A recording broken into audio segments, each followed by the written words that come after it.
ओम का नेम बताइए। Welcome to all my friends, students in physics class, 12th physics class. Today our topic is Ohm's law. आप सभी ने 10th में ohms का नियम पढ़ा होगा, बहुत इंपॉर्टेंट होता है 10th के लिए। यहाँ पे भी इसके जो कॉन्सेप्ट हैं उनका यूज हम लोग पूरे करंट इलेक्ट्रिसिटी में करते हैं। आप पीछे से ही देखिए, रेजिस्टेंस के फॉर्मूले में भी आपने, करंट के फॉर्मूले में, सब में ओम के नियम से जो फॉर्मूला आया था बी इक्वल आई आर, उसी से हम लोग आई निकाल रहे थे, उसी से आर निकाल रहे थे। इसलिए ओम के नियम का पूरे करंट इलेक्ट्रिसिटी में काफी ज्यादा यूज है, एप्लीकेशंस हैं। इसलिए ना, ओम के नियम को एक तरह से basic law of current electricity आप कह सकते हैं। तो यहाँ भी आपको चाहिए ओम का नियम।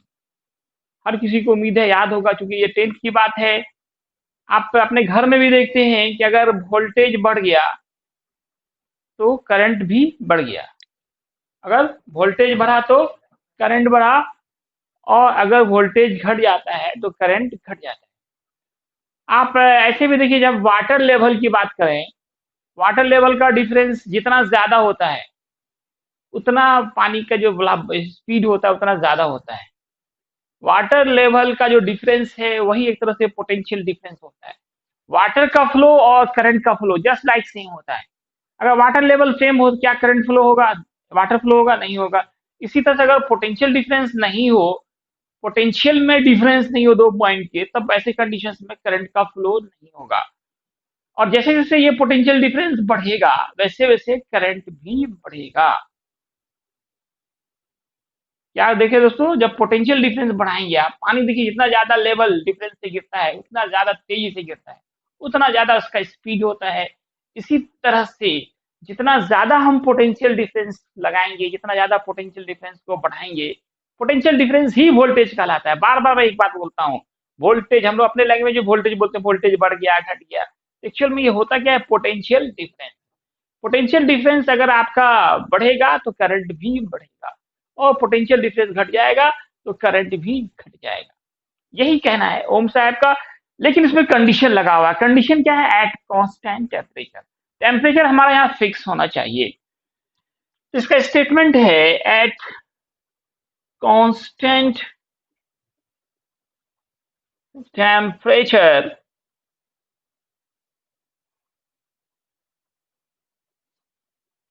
the electric current passes through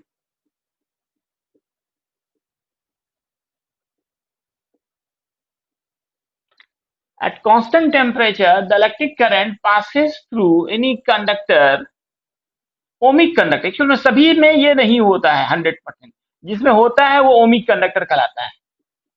ये एक तरह से दो कंडीशन हो गया, एक तो ओमिक कंडक्टर हो और दूसरा टेम्परेचर कांस्टेंट हो। ओम के नियम के लिए क्या क्या कंडीशन है?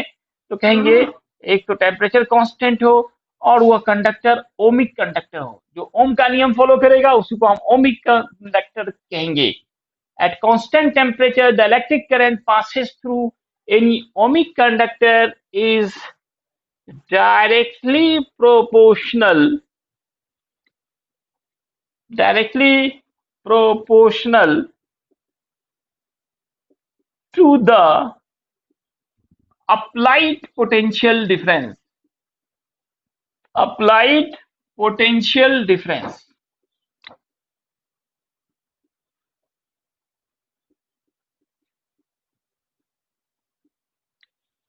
That is, we can say that I is directly proportional V, या इसी को हम लोग बोलते हैं V डायरेक्टली प्रोपोर्शनल I। और यहाँ कांस्टेंट R लाते हैं। ये R के बारे में आप पहले ही पढ़ चुके। R रेजिस्टेंस है, where R is resistance.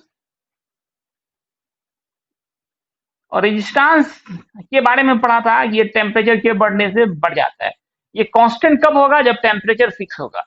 Where R is resistance which is constant at fixed temperature, which is constant at fixed temperature।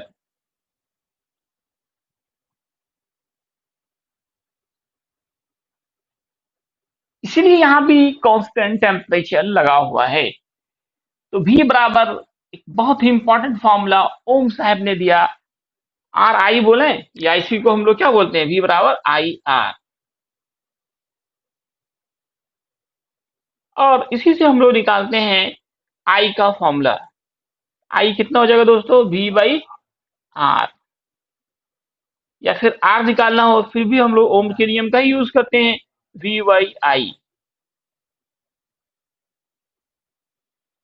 तो दोस्तों ये हमारा ओम का नियम है। तो यहाँ आपको करना क्या है, एक तो इसका स्टेटमेंट देखना था, फिर उसके बाद इसका एक्सपेरिमेंटल वेरिफिकेशन करना है, प्रयोग के द्वारा इसका सत्यापन। और ये आपको प्रैक्टिकल कॉपी में भी लिखना है।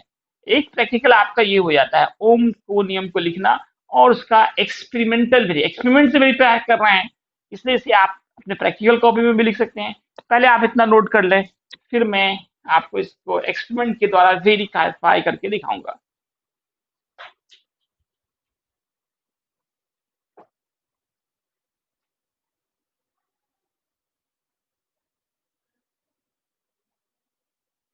थोड़ा व्हाइट क्यों तो दोस्तों अब आइए हम लोग इसको एक्सपेरिमेंट के द्वारा वेरीफाई करते हैं। एक्सपेरिमेंटल वेरिफिकेशन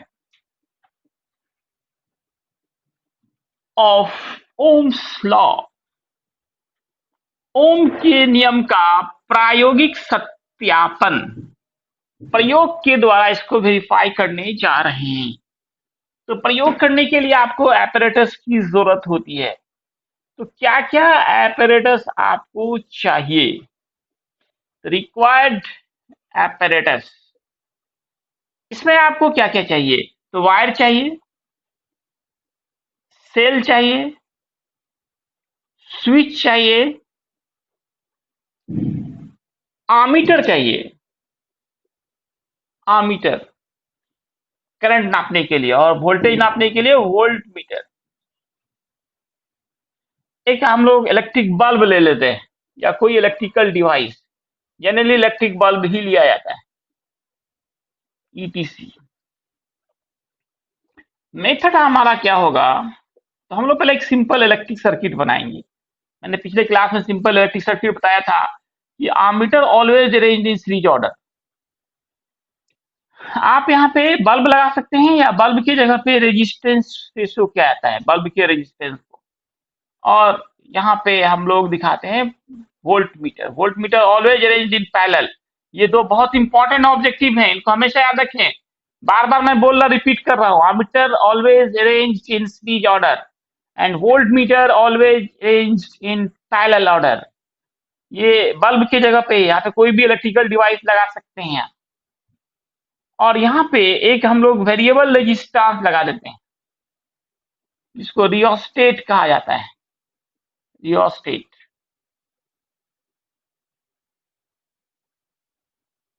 अब इसको नीचे लाइए, और यहाँ पे आप स्विच लगाइए, की या स्विच, और सेल्स लगा दीजिए।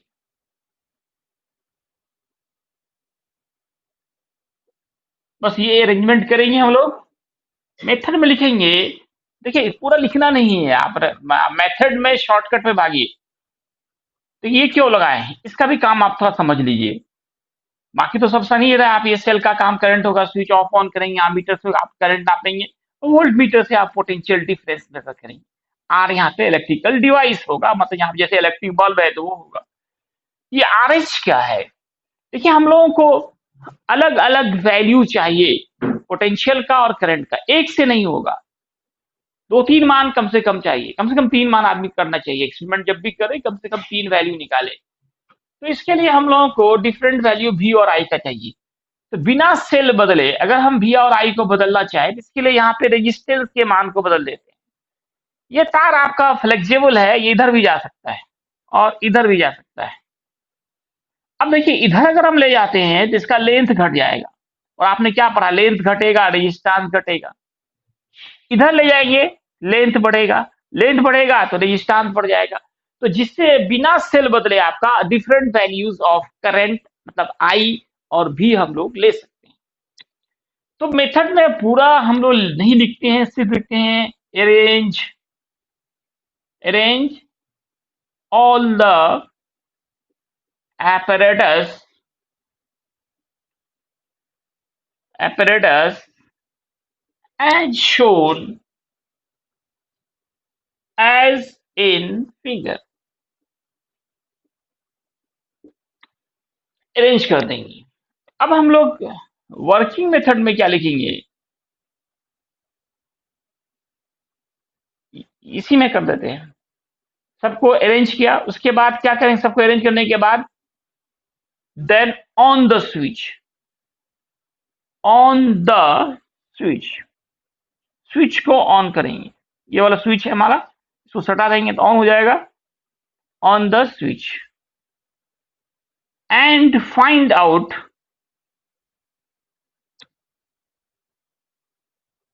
different values of electric current I, electric current I and potential difference V.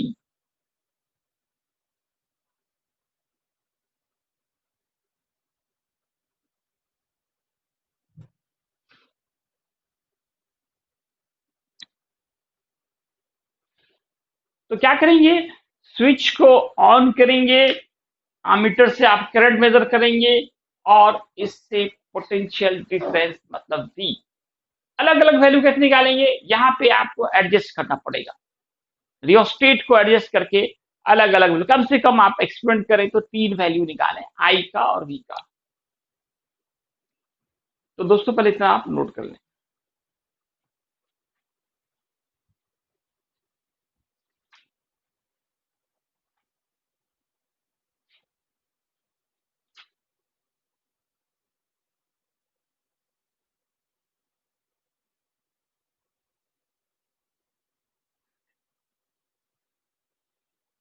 तो दोस्तों हम लोगों ने क्या किया, डिफरेंट वैल्यू निकाला V और I का। इसके बाद नाउ दोस्तों अब हम लोग क्या करते हैं, प्लॉट करते हैं। प्लॉट में तो यहाँ पे खींचना है graph between V and I के बीच ग्राफ खींचेंगे आप। एक्स एक्सिस पे आप V को ले लें, वाई एक्सिस पे करंट को ले लें, तो आप देखेंगे ग्राफ एक स्ट्रेट लाइन में आएगा। स्ट्रेट लाइन ग्राफ से ही ओम के नियम का वेरिफिकेशन हो जाता है। V and I graph is in straight line, आप देख रहे हैं ग्राफ कैसा आया, स्ट्रेट लाइन में आया। Straight line graph, straight line, जिन दोनों के बीच का ग्राफ स्ट्रेट लाइन हो, शो दैट उन दोनों के बीच का रिलेशन डायरेक्टली प्रोपोर्शनल का होता है। ये शो कर रहा है कि V और I एक दूसरे के डायरेक्टली प्रोपोर्शनल है, या फिर आप I प्रोपोर्शनल भी लिखें। इस तरह से ओम का नियम वेरीफाइड हो गया, वेरीफाइड ओम्स लॉ। तो ओम का नियम का वेरिफिकेशन हमारा हुआ। अब देखिए ओम के नियम के लिए क्या क्या लिमिटेशन है।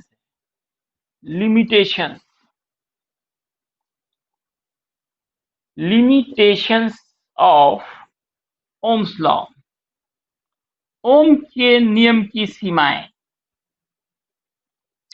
क्या क्या, ये एक इंपॉर्टेंट शॉर्ट क्वेश्चन है आपके लिए, कितनी बार पूछा गया है। What are the limitations of Ohm's law. Limitations को आप डिमेरिट भी कह सकते हैं, ड्रॉबैक। क्या क्या लिमिटेशन है दोस्तों, पहला तो ये कि ओम का नियम सिर्फ कांस्टेंट टेम्परेचर पे ही लागू होता है। पहला तो ये कहेंगे ohms law is valid at constant temperature.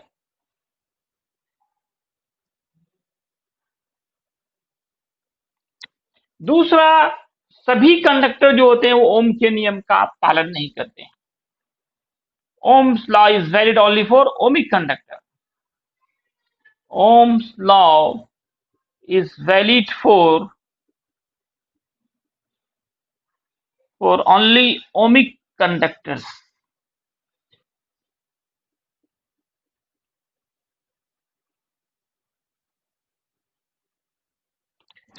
तीसरा, सेमीकंडक्टर ओम के नियम का पालन नहीं करता है। Semiconductor do not obey Ohm's law. मैंने कुछ क्लास मॉडर्न फिजिक्स का लिया था शुरू में ही लॉकडाउन के, वहां पे मैंने सेमीकंडक्टर पढ़ाया है, वहां मैंने ग्राफ भी दिखाया है कि सेमीकंडक्टर में जो ग्राफ होता है वी और आई के बीच का, वो स्ट्रेट लाइन नहीं आता है, वो इस तरह का कुछ कर्व आता है।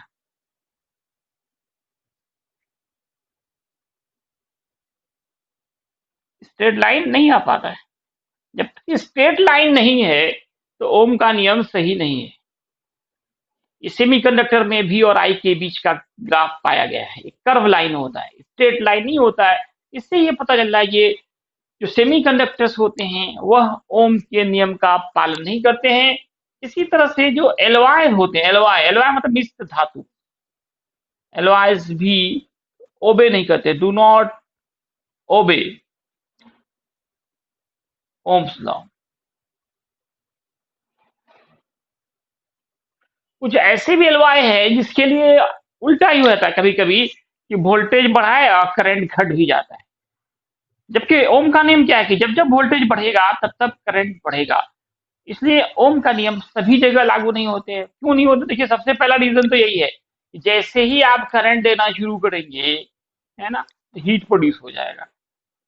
आप आगे पढ़ेंगे, heat produce is directly proportional to the square of the electric current.